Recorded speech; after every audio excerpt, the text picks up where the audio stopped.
Assalamualaikum warahmatullahi wabarakatuh. Saya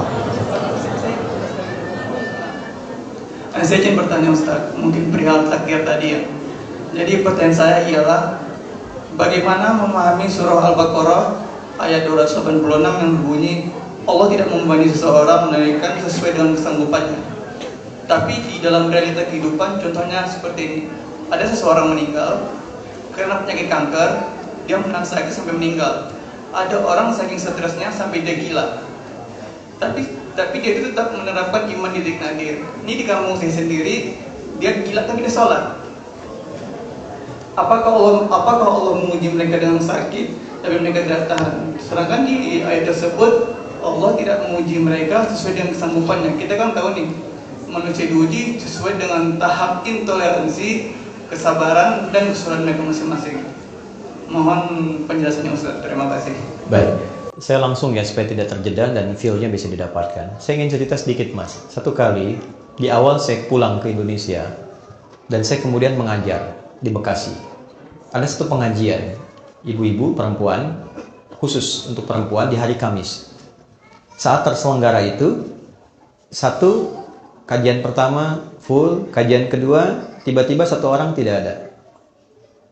Kemudian di belakang, menarik ya, mulai menangis. Saya tanya kenapa di belakang menangis. Ibu itu menjawab, Ustadz, si Fulana tidak bisa bersama kita karena sedang berjuang sakit. Mohon doa. Baik, saya bilang kita doakan setelah selesai kajian ya. Begitu kemudian saya lanjutkan, jeda sebentar, nggak sampai 5 menit, di belakang terisak. Saya tanya kenapa Bu? Ternyata yang tadi kita akan doakan sudah meninggal dunia. Inna lillahi wa inna ilaihi raji'un. Baik. Setelah itu singkatnya, malam kami datang takziah. Anda tahu apa yang terjadi? Ibu dan bapak, teman-teman semua, luar biasanya. Beliau itu profesinya seorang pramugari. Dalam pramugari profesi yang beliau jalani, tentu banyak kegiatan-kegiatan keduniaan yang terjadi, sehingga juga untuk berhijab pun dulu belum punya kesempatan, pergaulan juga luar biasa. Di ujung hidupnya, Mas, ini yang penting saya sampaikan, dia memutuskan untuk berhenti, selesai, dan dia aktifasikan sisa hidupnya untuk memperdalam Islam. Dia ikut pengajian untuk merubah dirinya. Ketika ikut pertama pengajian, ternyata baru ikut pertama, diagnosis muncul, kena kanker. Lalu masuk rumah sakit. Yang kedua itulah sampai terakhir, ternyata dia berada di rumah sakit sampai ujung hayatnya menjemput. Tapi tahu Anda apa yang terjadi? Ketika saya datang takziah, yang datang itu ibu-ibu pengajiannya, teman suaminya dari jamaah subuhnya, teman-teman lingkungan masjidnya, sedangkan teman seprofesinya belum bisa datang, di malam itu hanya mengirimkan bunga. Saya sampaikan dalam takziahnya, ini luar biasa cara Allah memuliakan hamba ini. Allah berikan sakit sampai ujung hayatnya. Satu, supaya mengisolasi dia dari kegiatan-kegiatan sebelumnya yang sudah dilakukan, sehingga dia fokus untuk bisa menyebut nama Allah saja dalam hidupnya. Setelah dia berubah menjadi orang baik, setelah cukup baginya kemudian beribadah, Allah jemput akhir kehidupannya di tempat dia terisolasi, sehingga dia tidak berbaur lagi dengan yang lain untuk membuat sesuatu yang menyimpang dari kehidupan sebelumnya. Maka apa yang terjadi? Dijemputlah dia dalam keadaan yang baik, dosa-dosanya digugurkan, diberikan pahala yang kuat untuk dirinya, dan yang terakhir yang paling indah, bahkan dimuliakan dan diantarkan oleh tempat-tempat di lingkungan pengajiannya. Yang mau saya katakan apa? Semua apa yang Allah telah tetapkan, yang kita lihat sekarang itu cuma namanya saja. Sakit, kena kanker, kena tumor, macam-macam. Pada hakikatnya, semua itu ujian hidup. Oke? Satu dulu itu. Pada hakikatnya, semua itu ujian apa? Ujian hidup. Nah, semua bentuk ujian itu, apapun yang dialami, feel-nya pasti sama.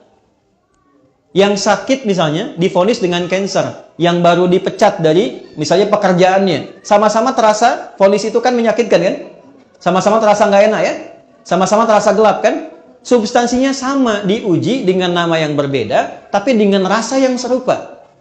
Semua kita dalam hidup akan mengalami peristiwa-peristiwa ujian-ujian itu dengan dua tujuan. Satu, ini yang saya ingin maksudkan. Nanti saya kembalikan ke Quran surah kedua ayat 286. Satu, supaya dalam perjalanan hidup itu, satu, kita bisa kenal Allah. Ini.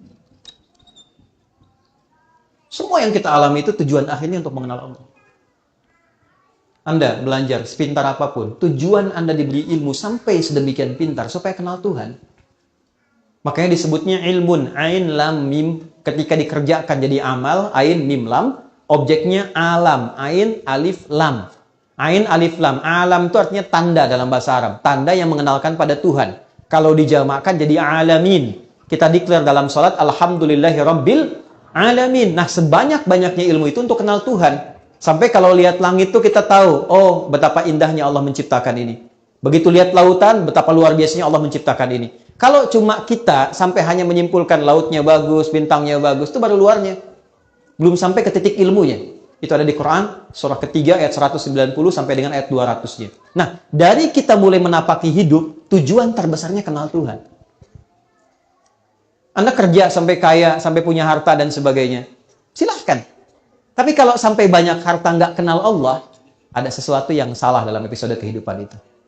Nah, ada orang-orang yang dikenalkan lewat sifat sukacita, suka. Hal-hal yang cenderung disukai. Dan bercita-cita untuk mendapatkan itu.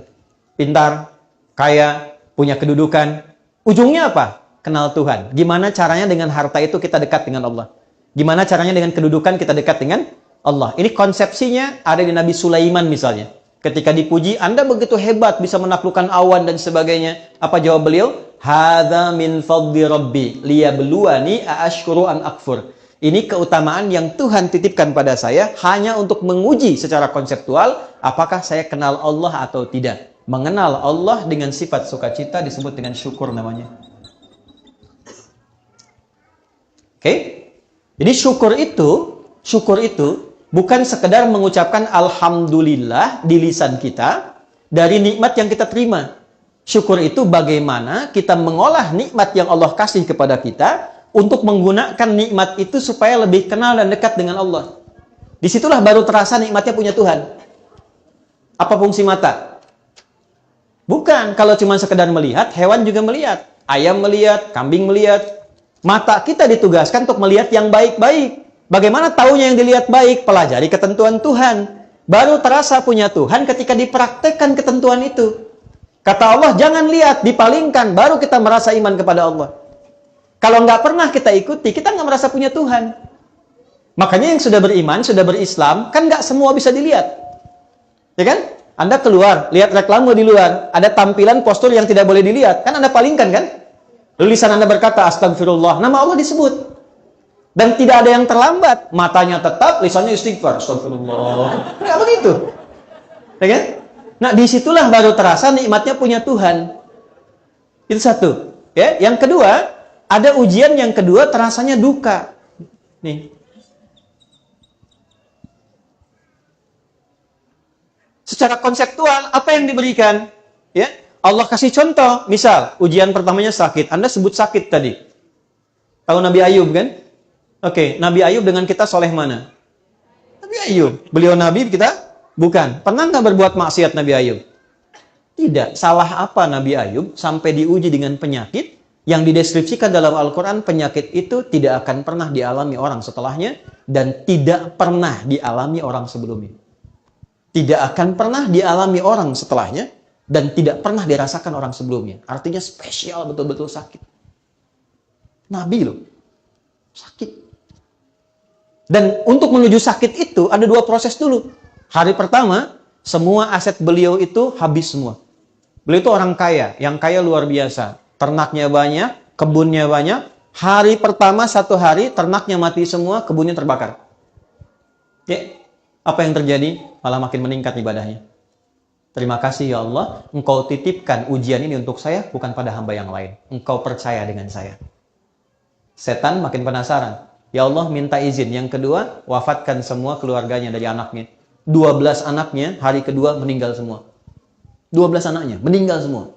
Terima kasih ya Allah, yang telah menitipkan anak-anak itu untuk aku rawat, dan selesai tugasku merawatnya, dia kembali kepada pemiliknya. Setan makin penasaran. Ya Allah, izinkan, berikan ujian sakit. Yang tidak pernah dialami orang sebelumnya, tidak akan dirasakan orang setelahnya. Ya, yang kalau di tafsir-tafsir itu agak berlebihan. Sampai ada binatang macam-macam, mau sholat dilepas dulu, itu agak berlebihan. Intinya sakit yang luar biasa. Apa yang terjadi? Malah nambah lagi ibadahnya. sampai pada titik puncaknya. Nah, ini poinnya. Quran surah 21 ayat 83 sampai 84. Ini nanti jadi ijazah yang kita bisa teruskan pada pertanyaan Anda tadi.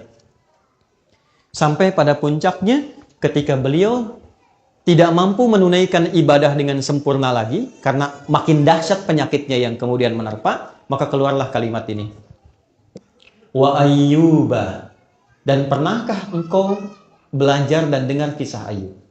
Idznada rabbahu anni massani dhurru wa anta arhamur rahimin. Ketika beliau bermohon pada Allah dengan mengatakan, "Ya Allah, penyakit ini," perhatikan kalimatnya, "sudah mulai mengganggu aku sehingga aku tidak bisa menunaikan ibadah lagi dengan sempurna."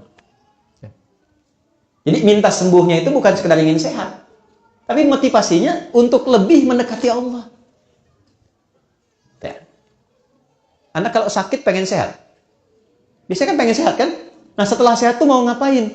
Di Quran itu ada panduan yang sangat indah. Kalau penyakit Anda ingin disembuhkan, ya, dengan cepat, tatkala orang memvonis Anda mustahil, tidak mungkin dan sebagainya, maka satu hal yang pernah dicontohkan Nabi Ayub, arahkan kesembuhan itu dengan tujuan untuk meningkatkan kedekatan diri dengan Allah. Ya Allah, penyakit ini sudah mulai menghambat hamba untuk semakin meningkatkan ibadah kepadamu. Sedangkan kau yang paling sayang kepadaku. Kalau pada yang paling sayang tidak menyembuhkan, kepada aksi apa lagi aku mesti berharap? Wa anta arhamur rahimin. Apa yang terjadi? Fastajabna. Dijawab itu dengan cepat tanpa jeda. Harfu aqfin rabitin baina syai'aini bila hudud. Paham? Tidak. Huruf yang menyambungkan dua peristiwa dengan cepat tanpa jeda. Peristiwa pertama berdoa, peristiwa kedua dikabulkan doanya. Antara berdoa dengan dikabulkan doanya tanpa jeda. Begitu bermohon, seketika dikabulkan. Tapi kapan pengabulan itu terjadi? Ketika sabar dijalani.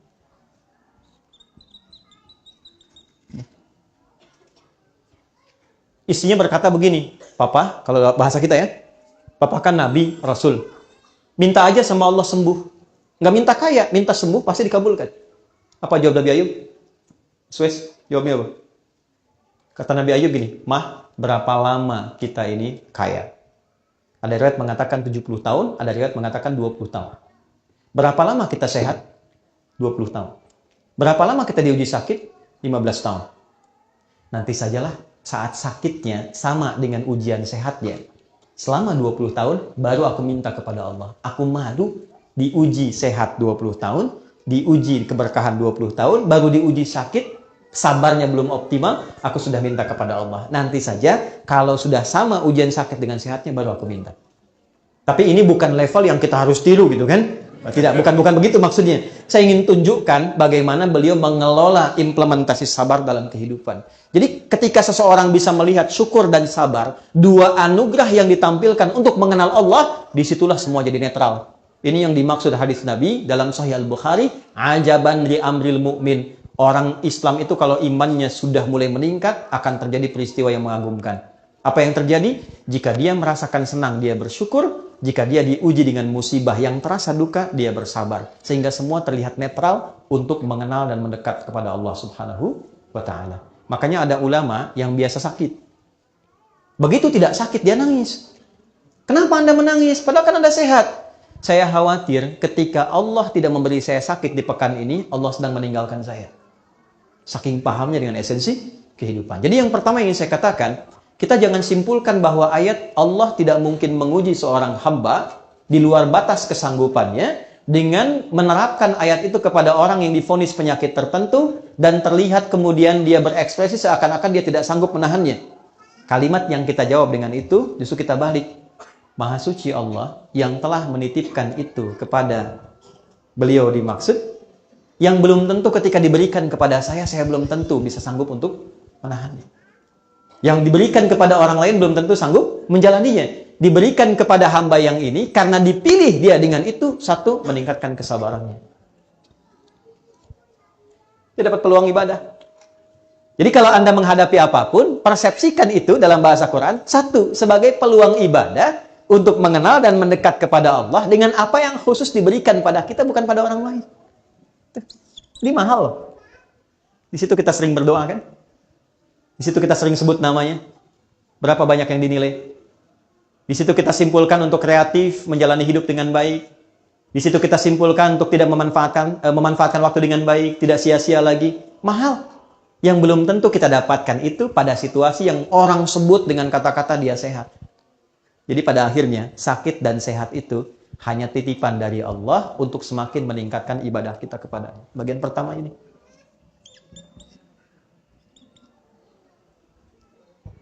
Dua. Sebentar, maksudnya yang kedua, ini kan saya jawab dua.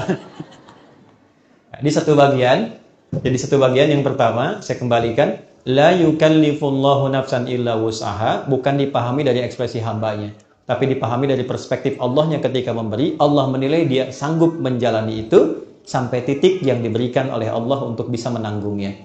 Adapun yang didapatkan dari situ adalah hikmah. Jelas hikmahnya kemana? Karena itu gini, cara bersikapnya diberikan oleh Allah apapun terima dulu. Cara bersikapnya itu. Katakan pada diri kita, terima kasih ya Allah yang telah menitipkan ini kepada saya, bukan pada yang lain, karena Engkau menilai aku sanggup menjalaninya. Setelah itu yang kedua, kenali Allah dengan petunjuk-petunjuk yang diberikan kepada kita lewat pemberian itu. Jadi kalau sakit, belajar hikmahnya tentang ayat-ayat sakit. Jangan Anda sakit belajar yang dikaji tentang ayat-ayat bisnis. Nggak nyambung. Pelajari Nabi Ayub, Nabi Ibrahim ketika sakit bagaimana. Ya? Dan yang kedua tadi yang ingin saya sampaikan, supaya kita bisa menikmati proses ikhtiar di dalamnya, sehingga mengumpulkan banyak pahala yang mungkin bisa kita raih. Yang tidak ditemukan dalam kondisi apa? Sehat. Jadi semua netral terlihatnya. Allahu a'lam bishawab.